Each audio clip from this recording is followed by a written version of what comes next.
यहाँ पे हैंडसेट को अनबॉक्स कर दिया है हमने और शेप देख सकते हैं आप इसका क्यू मोबाइल E3 का। जी हाँ दोस्तों, कीपैड इसके में हार्ड देखने को मिल रहे हैं और फ्रंट में स्पीकर 2.4 इंच की स्क्रीन और साइड यहाँ पे इसकी दे दी। बहुत ही स्लिम हैंडसेट है ये क्यू मोबाइल वालों का, देख सकते हैं आप। इसके अलावा यहाँ पे दोस्तों मैं आपको इसकी बैक साइड दिखा दूँ। स्पीकर, कैमरा के साथ फ्लैश और जो है दोस्तों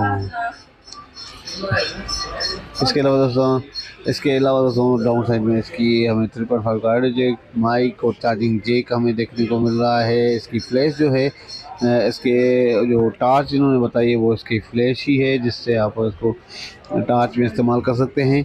एसेसरीज़ में देखें तो यहाँ पे आप देख सकते हैं कि चार्जर हमें देखने को मिल रहा है और इसके अलावा यहाँ पे हमें इसमें जो है दोस्तों हैंड फ्री और बैटरी देखने को मिल रही है।